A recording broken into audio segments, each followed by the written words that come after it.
You're about to watch a video that will either be the best thing that ever happened to you or the worst.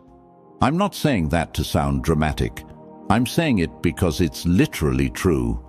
And by the end of the next few minutes, you'll understand exactly what I mean. Let me ask you something first.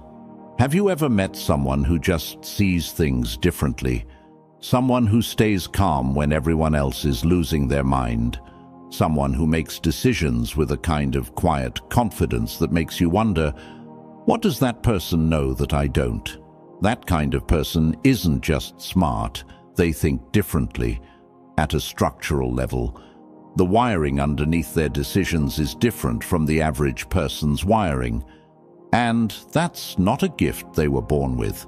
It's a set of thinking patterns, patterns that can be learned, practiced and built into who you are.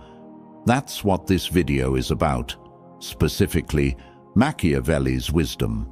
The real stuff, not the watered-down version, the thinking that has shaped some of the most powerful people in history. But here's where I have to be straight with you before we go any further. These ideas are not neutral. The same thinking that makes one person precise, calm, and genuinely powerful makes another person cold, calculating, and ultimately alone. I've seen it happen. And the scary part? The people who go down the wrong path never see it coming. They think they're getting sharper. They don't realize they're slowly becoming someone they wouldn't recognize. So this video has two purposes: teach you the thinking and warn you about what it costs if you lose control of it. The difference between the two outcomes isn't intelligence. It was never intelligence. It's one word: control. The ability to hold a sharp, powerful, even dangerous idea in your mind and still choose what to do with it. That's the thing that separates the genius from the monster. Before we move forward, I want you to drop this affirmation in the comments. I control my mind. My mind does not control me. Now let's get into it.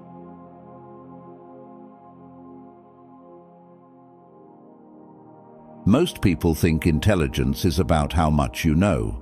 It isn't. It's about how you think. The process underneath the decision, the system behind the response. And there are 5 specific thinking patterns that elite minds use. Patterns that most people never develop because nobody teaches them directly. Number 1, the inversion mind. Everyone talks about chasing success. Work harder, dream bigger, stay consistent, and there's truth in all of that. But here's what those conversations miss. Most people fail, not because they didn't try hard enough, but because they never identified what was going to destroy them in the first place. Inversion thinking flips the question. Instead of asking, how do I succeed? You ask, what causes failure here, and how do I eliminate it? Charlie Munger built his entire investing philosophy around this. He said, tell me where I'm going to die, so I never go there.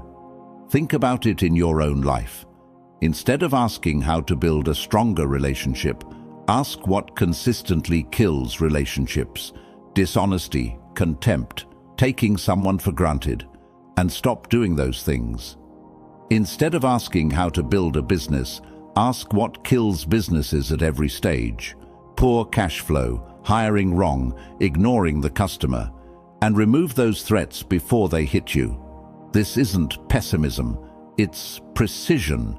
You're not focusing on what can go wrong because you're scared. You're focusing on it because you're serious. Winners don't just chase outcomes, they remove what destroys them. That's the first shift. Number 2, learning how to learn. 2 people read the same book. One walks away with a list of facts. The other walks away with a new way of seeing the world. Same book. Completely different outcomes. The difference isn't natural talent. It's that the second person studies how they absorb information, not just what the information says.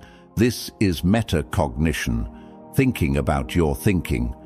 and almost nobody practices it deliberately.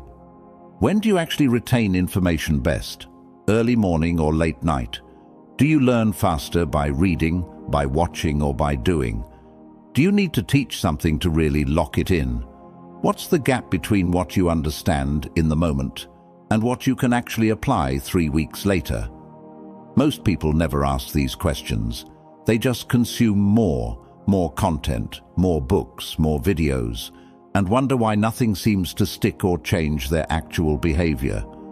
The bottleneck isn't the information, it's how you're processing it. Start studying yourself as a learner. Map your patterns, figure out your optimal conditions. Because once you understand how your brain actually absorbs and retains things, you stop competing on volume and start competing on depth. Same information, different brain, different result. Number 3, destroying your own beliefs. Here's a test. Think of something you believe strongly right now. Doesn't matter what it is, personal, about yourself, about how the world works. Now ask yourself this: what is the strongest possible argument against that belief?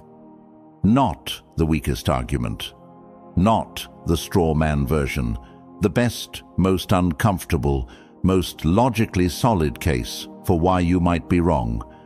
Can you do it? If you can't, that's a problem. Not because you're stupid, but because it means you've been holding a belief without actually understanding it.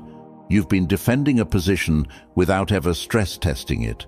And a belief that has never been tested is not a conviction. It's just a habit you've gotten comfortable with. Socratic thinking, the practice of attacking your own ideas before anyone else does, is one of the rarest skills a person can develop. It's uncomfortable. It makes you feel unstable at first because things you thought were solid start to wobble. But on the other side of that discomfort is something more valuable than being right. It's actually knowing what's true. Weak minds defend opinions. Strong minds attack their own thinking. The ones who do this consistently don't just believe things, they understand what they believe and why. And that's a completely different kind of confidence, not louder, deeper. Machiavelli once said, "Everyone sees what you appear to be. Few experience what you really are." Most people's beliefs are built on appearance, on what sounds right, on what their circle agrees with, on what makes them feel good about themselves. Real thinking goes underneath that. It asks what is actually true, even when the answer is inconvenient. Number 4, facing the worst first. The Stoics had a practice that sounds dark until you understand what it actually does. Before any major decision or challenge, they would deliberately sit with the worst realistic outcome, not to spiral, not to catastrophize, but to prepare. What's the actual worst case here? What do I lose? How does it feel? What do I do when that happens? Here's what that practice builds over time. 2 things.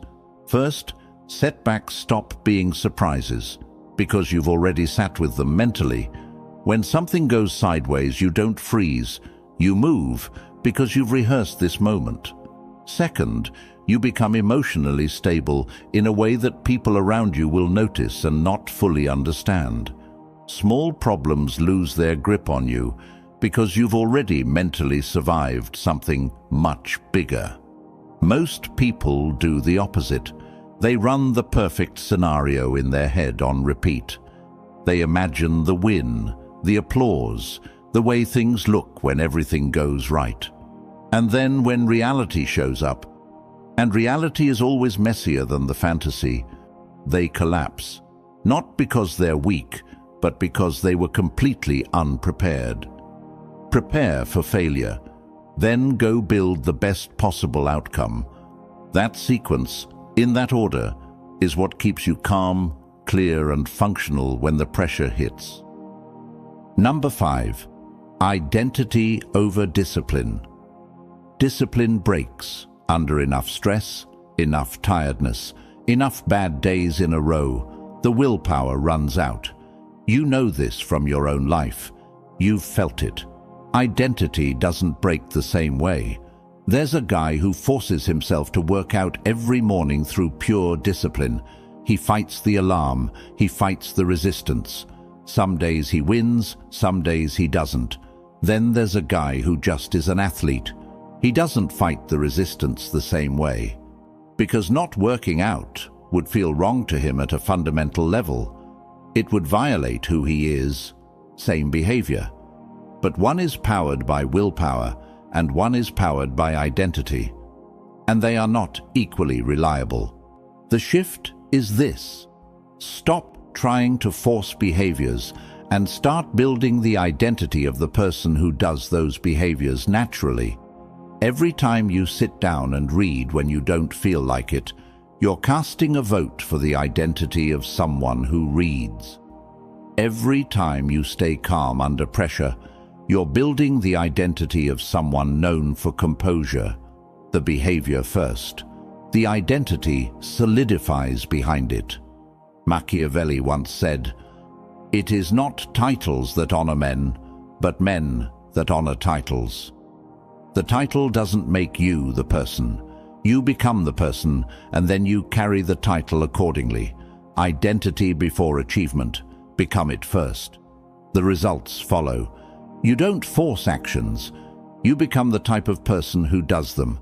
That's the last, and maybe the most powerful shift in this section. Drop this affirmation in the comments. I am who I build. At this point, you have 5 thinking tools that most people never develop. Inversion thinking, metacognition, Socratic self-examination, negative visualization, identity building. If you actually apply even 2 of these consistently, your life will look different in 6 months. That's not exaggeration. But here's where things get dangerous. Because these patterns don't just sharpen you, they change you. And if you're not watching carefully, that change moves in a direction you didn't choose. This next chapter is what nobody in the self-improvement space wants to talk about, and it's the most important thing I'm going to tell you today. This section is uncomfortable. I'm not going to dress it up. And if you're the kind of person who takes thinking seriously, who actually tries to grow, then what I'm about to describe is going to feel personally familiar. Because this is what happens to sharp minds that go unchecked. Number 1, the impatience that grows inside you. It starts quiet, almost invisible. You start noticing things in conversations you never noticed before.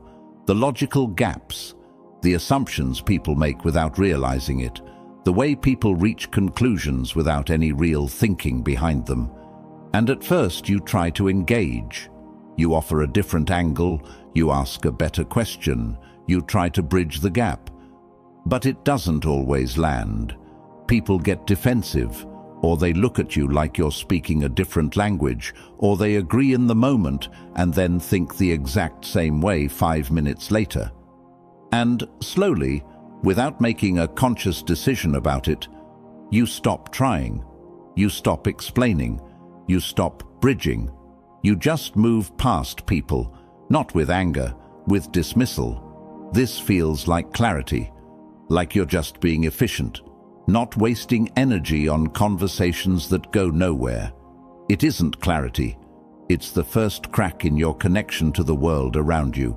Real power, real influence requires patience. The ability to bring people along, not just move ahead of them. A leader who walks too far ahead isn't leading. He's just walking alone. Number 2, forgetting what confusion felt like. When you genuinely put in the work, when you develop real thinking skills and see results, you forget what it felt like before you had those tools. You forget the confusion, the frustration of not being able to see what now feels obvious, the time it took.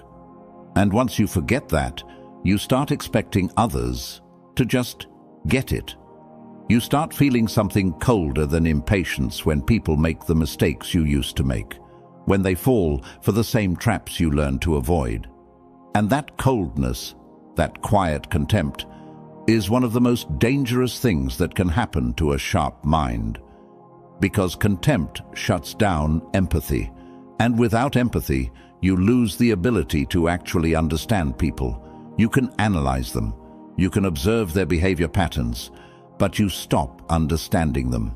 And a mind that can't understand people, truly understand, not just observe, is a mind that will keep making critical blind spots in every major decision it makes. You didn't become smarter, you became disconnected. Those are not the same thing. Number 3, the isolation you don't notice. Nobody announces this one. It just happens. You start thinking differently, which means you start relating differently. The gap between how you see the world and how most people around you see it gets wider, slowly at first, then faster. Conversations that used to engage you start feeling shallow. Small talk starts feeling like static, and you pull back, not dramatically, but quietly. You're in the room, but you're not really there. And you tell yourself it's okay. You frame it as focus, as standards, as not wasting time on low-quality interactions. But there's a version of that story where it isn't discipline. It's loneliness that learned how to justify itself. And the two look identical from the inside. The most powerful minds in history were deeply connected to people, not isolated from them. Lincoln had advisors who disagreed with him constantly, and he wanted them in the room. Da Vinci moved through social circles of every kind: artists, scientists, engineers, nobles, commoners. Churchill, at his worst moments of isolation, recognized it as a weakness, not a feature. Thinking differently doesn't mean connecting less. It means connecting more intentionally.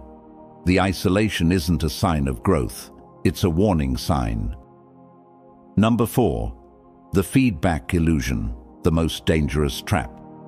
This is the one that destroys people who thought they were past this kind of mistake. When you develop a sharp mind and start making good calls, when you build a track record of being right, something shifts in how people treat you. They stop correcting you. They stop pushing back. They let you run with ideas, even when those ideas have real holes in them. And your brain reads that as confirmation. The silence feels like agreement. The absence of challenge feels like proof that you're right. But here's what's actually happening. People stopped correcting you because you intimidate them. Because they assume you know more than they do. Because the last few times they pushed back, you had a response for everything. And eventually, they stopped trying. The silence isn't respect, it's avoidance. And it's the most dangerous environment a sharp mind can operate in, because it removes the one thing that keeps thinking honest: real resistance. A mind with no resistance gets soft, no matter how sharp it started. You need people who will tell you what you don't want to hear. And if the people around you have stopped doing that, either find people who will, or seriously examine what you've done to make honesty feel unsafe in your presence.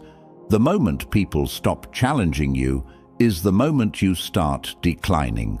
Not dramatically, quietly, and by the time you notice, the damage is already deep. This is how the monster is made. Not through a single dramatic choice, not through deciding to be cruel, through slow distance, impatience that grows, empathy that fades, isolation that deepens, feedback that disappears, and a mind that gets sharper in theory while getting more wrong in practice. The question now is, how do you stop it? How do you keep the power without losing what makes you worth knowing? That's what Chapter 3 is about. And this is the part people skip because it sounds soft. It's not. This is actually the hardest part. Let me be direct about something. Everything in this section sounds simple, and it is simple to understand, but it is genuinely difficult to do because it requires you to actively work against the ego that sharp thinking tends to build. That's the challenge, not the concepts. The consistent execution of them when your own mind is telling you that you're already fine. Number 1. Hunt for brutal feedback. Actively. Here's the reality. People will not give you honest feedback by default. Not when you've established yourself as someone who knows what they're doing. Not when you've made it subtly clear in the past that you have a response for every critique. They will soften the truth until it doesn't land. They will nod along. They will let things go. So you can't wait for honest feedback to show up. You have to go hunting for it. This means asking specific, uncomfortable questions and actually listening to the answers. Not "what do you think?" which gets you polished, safe responses. But what's the biggest mistake I'm making right now? Where am I wrong in how I'm approaching this? What would you change if this were your decision?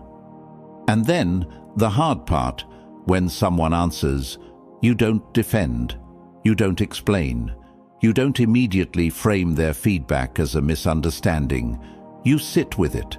This also means actively finding people who will push back, not people who are contrarian for sport, people who are sharp enough to see your blind spots and honest enough to tell you about them.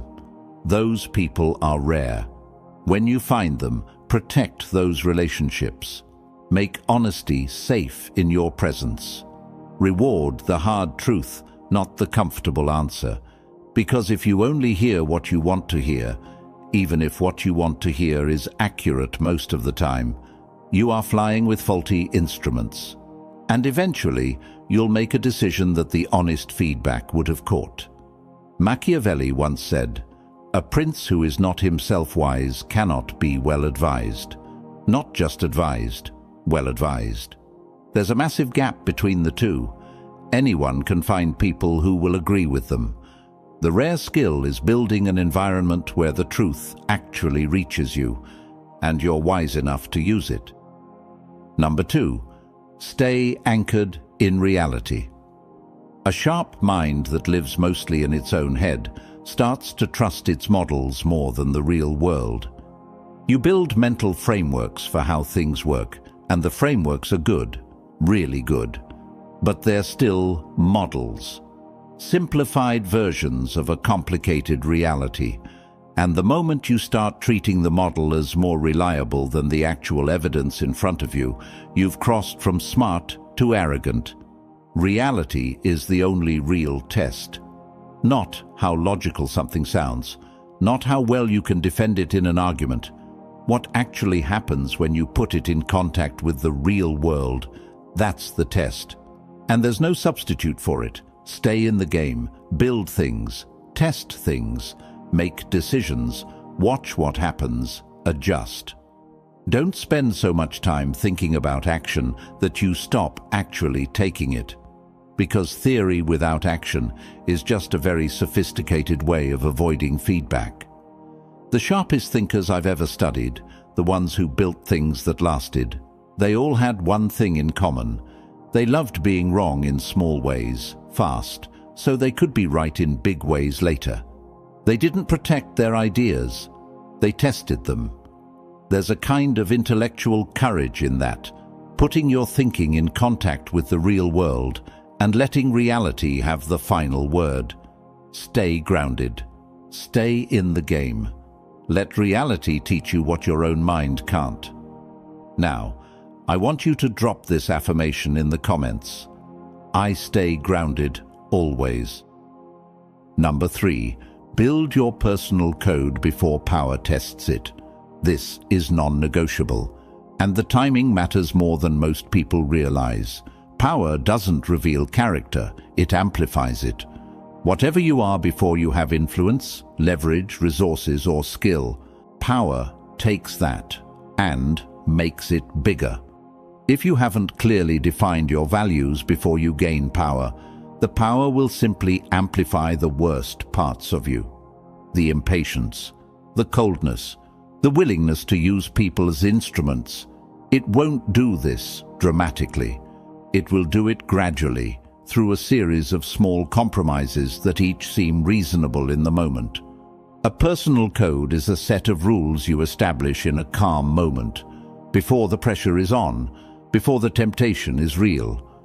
What lines won't you cross, even if crossing them would win? What will you sacrifice rather than compromise? How do you treat people who can't do anything for you? How do you behave when no one is watching? These aren't abstract moral questions. They're practical decisions that determine who you are when things get hard. And if you haven't made those decisions deliberately, in advance, then you'll make them reactively, under pressure, with your ego involved. And those decisions are almost always worse.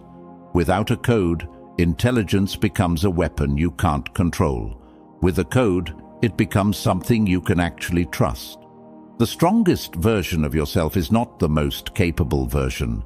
It's the most capable version that still knows what it stands for.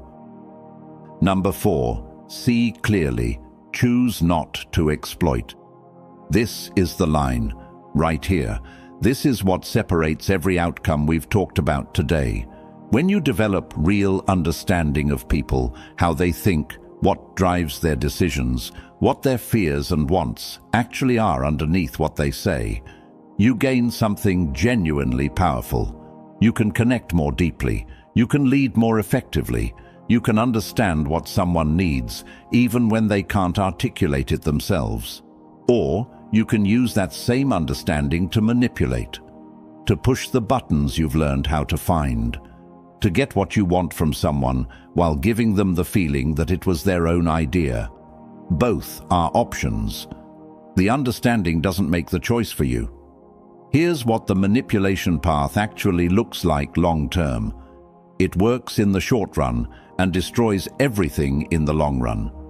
Because manipulation requires maintaining a gap between what's real and what you've sold someone.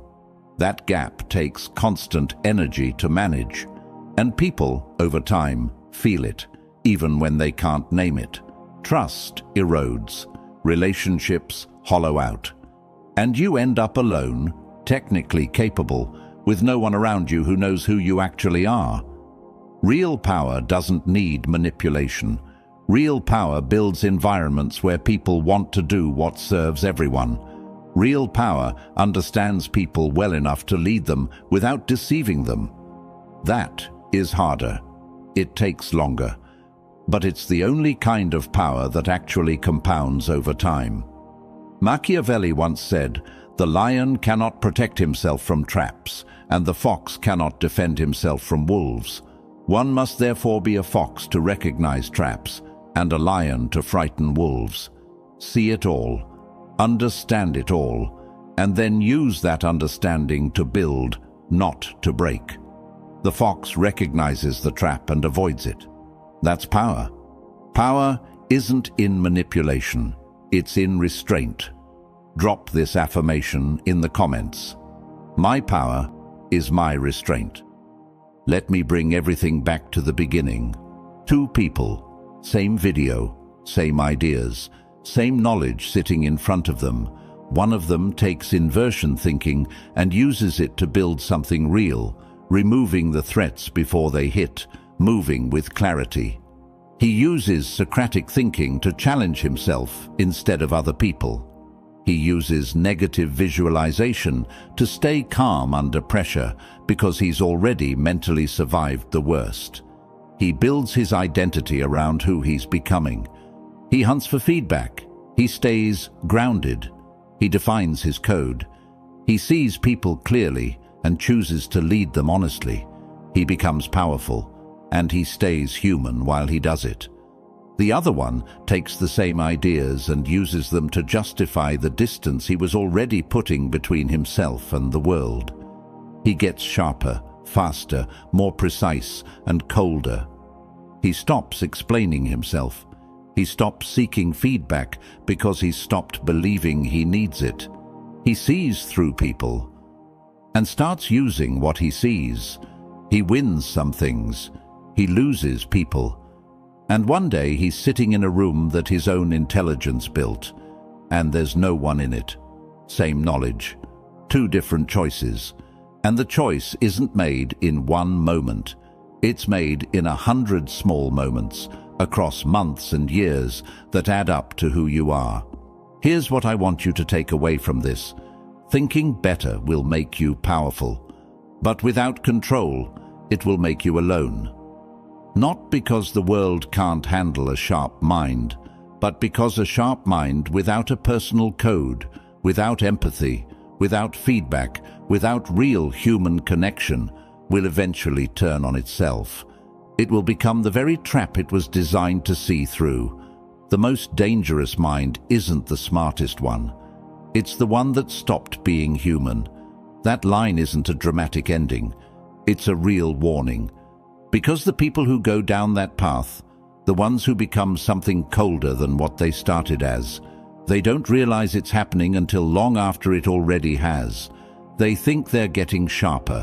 What they're actually getting is smaller, more capable, and smaller. A more efficient version of a less complete person. Don't let that be you. You watched this whole video. That already tells me something about you. You're the kind of person who takes ideas seriously, who wants more than the surface-level version of things. That's good. That's what gets you somewhere real. Now, use it right. Before you go, if this video made you think, if even one idea shifted something in how you see yourself or the world around you, hit the like button and share it with someone you think is ready. Not everyone is, but you know someone who is. And if you haven't subscribed yet, do it now. Not because of what's already here, but because of where this channel is going. These are the conversations most places won't have. We're going to keep having them. Drop this final affirmation in the comments. I grow. I stay human. Because that's the whole game. Grow. Stay sharp. Stay grounded. Stay connected to what makes you worth becoming in the first place. The question was simple. After this video, are you becoming a genius or something far more dangerous? The answer is yours to make. Make it carefully.